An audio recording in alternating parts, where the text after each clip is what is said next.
Tennessee on the road at Ohio State. That is crazy to say, but that's going down December 21st at 8 Eastern.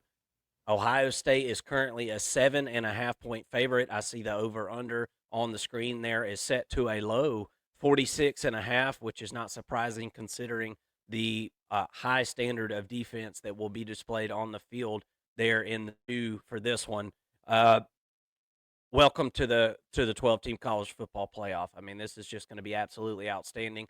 I've heard several people talking about the cold weather climate here maybe being a factor in this game. Obviously, at this point, we don't know exactly what the weather's going to be in this one, but Tennessee ain't that far from Ohio, right? So it's cold in Tennessee right now too. So I'll just go ahead and put that out there now. We'll see what the weather's like. Obviously, it could affect the game, but both teams will be playing in the weather, right? And winner is going to be facing off against Oregon in the Rose Bowl. This one, I think, is pretty simple, Mason. Can Tennessee get over their road woes? Tennessee has not been a great road team under Josh Heupel in his tenure at Tennessee. Playing on the road is a very, very tough thing to do in the regular season. I can only imagine what this atmosphere will be like there in Columbus for this one. And I think more of an overarching point for this game and a kind of a point of contention and deciding who's going to be the winner here. Which team can hit explosive plays in the pass game? Because these two defensive lines and two defenses in general have been more than stout this season, as we talked about at the top of the video. So, which one of these offenses is going to be able to hit an explosive play? And I guess it could technically be in the run game, but specifically, I've got my eye on the pass game and who's going to be able to open it up a bit and get over the top of these awesome defenses. If you're new here to the First and Long College Football Show, you're a Tennessee or Ohio State fan, welcome. I hope you'll consider hitting that like button, hitting the subscribe button, coming and hanging out with us because one of you's season is not over and you still got a long way to go. So good luck to both of your teams. Let's jump in to the matchup here, and I've got some of the stats that I can display on the screen, and we'll just kind of go over these kind of quickly and look, and then Mason, I'll give you the floor and let you give us your spill on this thing. But the Tennessee stats displayed on the screen here, kind of the top half of this is offensive and the bottom half kind of defensive, and you can see where the strength of this Tennessee offense lies, Mason. It's rushing. This team has been a really, really good running football team. The offensive line seems to work a lot better under those circumstances, right? Whenever they're able to establish the run a little bit, they seem to kind of get into a groove with that scheme. What can they do in the passing game? Like I said a couple of minutes ago, passing yards per game, 230.75. That's good for 62nd in the country. There's been moments that Tennessee has looked better, and I feel like there's been more of those moments towards the end of the season. As far as in the passing game, they're going to need to play their best game here because this is a really, really stout front for Ohio State, and you don't have to look far over their last 12 games that they've played this season to see that that's the strength of their team as well. Speaking of that defense, let's look at the Tennessee defense. They've been pretty much good at everything, Mason. Now, there hasn't been a ton of really great passing attacks that Tennessee has went up against this season. We saw Georgia kind of do their thing through the air on Tennessee, but 178.67 yards per game passing allowed is good for 16th in the country. And if you're thinking that's the worst stat on defense, right, on the screen there, that's pretty doggone good. So again, the strengths of these two teams lie on the defense, and it will be extremely imperative that the offensive line for Tennessee is able to keep Nico upright and keep his eyes downfield, and it's going to be even more imperative that he's able to hit some of those downfield shots. Looking at Ohio State, the offense I feel like has been a little bit underwhelming this year, Mason, and I know I'm not alone in that sentiment. With Chip Kelly coming in as the offensive coordinator this season, there was a ton of excitement in the fact that there's amazing talent on this team, particularly at the skill positions, all over the field. Right, loaded at wide receiver. Everybody knows, the Egbuka, and the freshman. They're all world, right? They're just all world, and then you got the two awesome running backs. And Will Howard, I feel like, has been a pretty good game manager, minus that Michigan game. I felt like obviously that was his worst game of the year, and that's what Ohio State is coming off of, that loss to Michigan. So I think you're going to get the undivided attention, obviously, of Ohio State after coming off of that painful loss. Um, what can this offense muster against this really, really stout Tennessee defense? Um, I, I I don't expect Ohio State to be able to run the ball a whole heck of a lot, Mason. I mean, and I'll be surprised if either one of these teams sniffs over 150 yards rushing in this game. And I'm thinking more closer to like 100 yards rushing for the game for at least one of these teams in this game. So again, going to have to hit those playmaker wide receivers downfield over the top of that Tennessee defense.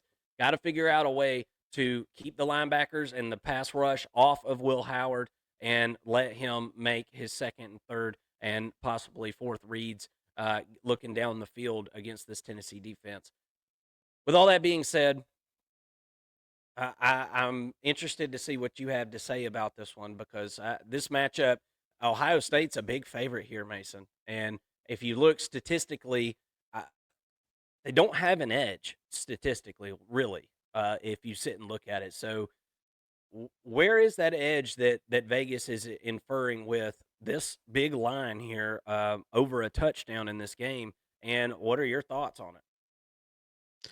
Yeah, I think the number is probably a perception based number as far as the line there. I I know this game's being played in Columbus, and like you said, Tennessee has struggled on the road. You're going to get a hot-headed Ohio State Buckeyes team in this matchup, coming off of the loss to Michigan. Everybody's telling you that you're soft, and everybody's telling Ryan Day that he can't win these big games. All of that has got to culminate to a boiling point, right? And is Ohio State going to boil over? That's kind of my question here. But going into the X's and O's here for a minute, this game's going to come down to the lines of scrimmage. I mean, if there was ever a game, Mark, that was going to be won up front, it's this game. I mean, Tennessee's defensive line is extremely good. They're better than Michigan's right now. They're definitely better at stopping the run than Michigan's is right now. And we just saw what Michigan's defense did to Ohio State. And now I'm starting to wonder if Ohio State is going to be able to move the football against Tennessee. And on the flip side, you look at Tennessee, and the comparable game that I look at for Tennessee is the Georgia game. When I look at Tennessee's offense versus Georgia's defense, they actually had some success running the football.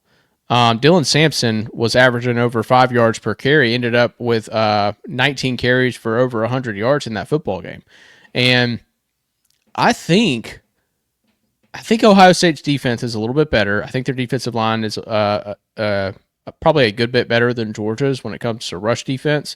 But my point is, I like Tennessee's rushing ability over against Ohio State's defense more than I like Ohio State's rushing ability over Tennessee's defense. All right, so I'm checking the box for Tennessee in that category. Then you go to the passing game for Tennessee. And while Nico has struggled at times to connect with his receivers on the deep balls, some of those examples, in particular the Georgia game, the receivers either weren't in position. I think the ball was in a good spot in some of those deep balls, or they just dropped the ball. And not saying that Nico played perfect in that game by any stretch, but he had a decent game against Georgia. It just didn't amount to any touchdowns. So it looks like a bad day for him. But that's a pretty good Georgia defense that he was going up against. But then you see going up against UTEP. I get it, it's UTEP, but he completed 74% of his passes almost. Average yard per attempt was 9.1 and had 4 touchdowns, no interceptions. And then you go to the Vanderbilt game, where if you recall, Vandy was up 14-0 early in that game, and Tennessee kind of had to come back early, and come back in the first half, and then kind of just put their foot on the gas in the second half, and also the defense just sat on Vanderbilt's offense. But in that game, Nico was 18 to 26, good for 69%, with 4 touchdowns, 1 interception, 9.9 yards per attempt.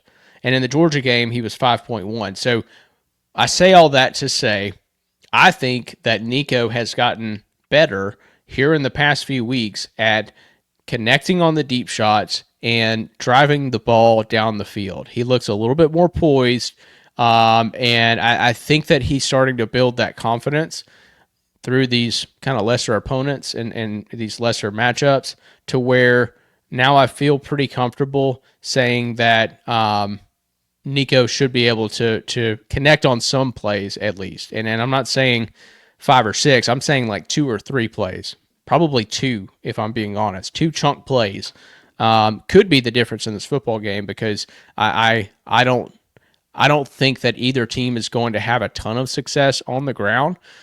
And so to me, my question is, can either of these two teams get to, like, who's going to have the more of the chunk plays, right? That's probably what this game is going to come down to. That being said, I also have liked Will Howard at times this year. I thought that the offense for Ohio State was getting better, and then we saw them just come out and absolutely lay an egg against Michigan.